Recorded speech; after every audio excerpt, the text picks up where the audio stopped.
রামনবমীর নাম তো আমরা অনেকেই শুনেছি, কিন্তু সীতা নবমীটা কি? এই নবমী কবে পালন করা হয়? এর মাহাত্ম্যটাই বা কি? ইতিহাস ঘেঁটে আমরা জানতে পারি মিথিলা রাজ্যের রাজা জনক তার রাজ্যে বহু মাস ধরেই খরা চলছিল।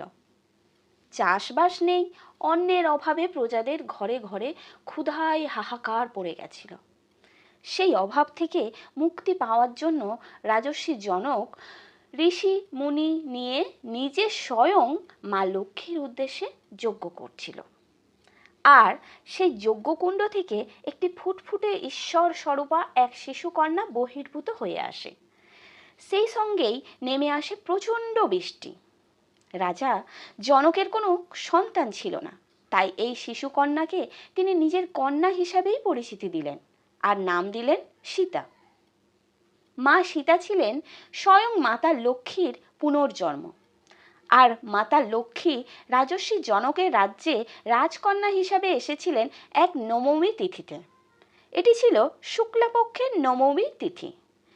এই তিথিকেই সীতা নবমী হিসাবে সমস্ত মিথিলা রাজ্য পালন করে থাকে। সেই থেকেই সীতা নবমীর ব্রত বছরের পর বছর ধরে আমাদের কাছে পরিচিত। এই মিথিলা রাজ্যটি বর্তমানে নেপাল রাজ্যের মধ্যেই অবস্থিত। মা সীতার মন্দির ওখানেই দেখতে পাওয়া যায়।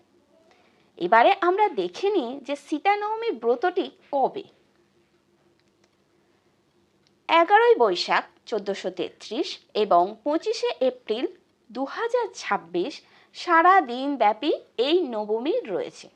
কেননা আগের দিন 24শে এপ্রিল রাত্রি 11টা 36 এই নবমী তিথি পাচ্ছে, আর পরের দিন 25শে এপ্রিল রাত্রি 9টা 58 পর্যন্ত নবমী তিথি রয়েছে। যেহেতু সারাদিন নবমী তিথি রয়েছে, তাই সকাল সকাল মাতা সীতা ওরূপে মাতা লক্ষ্মীর উদ্দেশ্যে নিত্য পূজা সেরে ফেলাই ভালো। মা সীতার এই ব্রতকথা শ্রবণ করলে পরিবারের সুখ সমৃদ্ধি অর্ণাভাব বিরাজ করে। কারণ মা সীতার আগমনে মিথিলা রাজ্যের সমস্ত দারিদ্র দুঃখ কষ্টের দিন শেষ হয়ে যায়। তাই সবাই ভক্তি ভরে একবার বলো, জয় মা সীতা, জয় মা লক্ষ্মী।